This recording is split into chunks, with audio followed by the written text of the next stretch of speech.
August 7, 2017. Like the one before it, the current U.S. administration is finding it difficult to end the war. By George Friedman. The foreign policy of the Trump administration has differed little from the foreign policy of previous administrations. Indeed, there is a large gap between the rhetoric before Donald Trump's election and what has actually happened since he took office. But this should be expected. Presidents aren't kings. The founders created a system designed to limit the president's ability to make radical shifts. The United States' policy toward Russia has remained largely unchanged. The same tensions with Europe still exist. The approach toward North Korea is an extension of policies that have been in place since the Clinton administration. And relations with China and Mexico have also remained consistent. But one place that I personally did expect change was in the Middle East, particularly in Afghanistan, where a war has been waged for 16 years. The original goal was to destroy al-Qaeda's command structure in the country. This was the group that had planned the 9/11 attacks. In the process, it was inevitable that the Taliban regime, which provided sanctuary for al-Qaeda, would be displaced. But after displacing the Taliban, the U.S. faced other problems, including a dysfunctional government in Kabul. The Taliban had won an intense civil war in the 1990s, and any government that would take their place would come from a faction that had been too weak to defeat the Taliban in the first place. U.S. soldiers keep watch near the wreckage of their vehicle at the site of a Taliban suicide attack in Kandahar on August 2, 2017. Javed Tanvir at Getty Images. The U.S. needed to create a new government and essentially impose Hamid Karzai as president. The Karzai government, however, was in no position to rule Afghanistan. It had no army and no police force, and it lacked the basic bureaucracy needed to govern the country. Another problem was that the U.S. hadn't completely defeated the Taliban. In the face of intense American bombardment, they abandoned their positions in the cities, retreated, dispersed and, in due course, regrouped. Divided into factions, many of which existed while they governed, the Taliban was able to continue waging war against the Afghan government. The United States had two choices. The first was to scale back its involvement and either leave or retreat into very small enclaves from which it could conduct targeted operations. The problem with this option was that it would leave Afghanistan in chaos, open the door for al-Qaeda to resume its operations, and leave the Taliban in control. The second option was to wage war against the Taliban, strengthen the Karzai government and create an Afghan military. The U.S., finding the first option dangerous from a military and political point of view, selected the second. An enormous undertaking. Afghanistan has been the bane of many empires, including Alexander the Great's and the Soviets.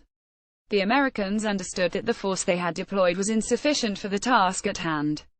Defeating the Taliban was an enormous military undertaking. The Taliban was large, dispersed with a command devolving to local units. They understood their terrain and had close connections to the population. Special operations missions were carried out to try to destroy the leadership.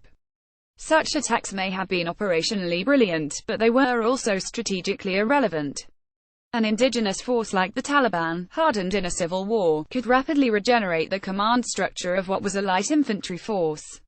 These missions may have stunted the Taliban for a time, but they couldn't eliminate the force entirely. Special operations could be only part of the U.S. strategy. A much larger indigenous force was needed, so the U.S. sought to create an Afghan army. But the most eager recruits to this force would be spies from the Taliban, similar to Vietnam, where the Army of the Republic of Vietnam was filled with Viet Cong volunteers. The Afghan army was at the very least incapable of launching a secure operation on the scale that would be needed to follow up on American gains. And so the war would continue so long as the Americans were prepared to fight.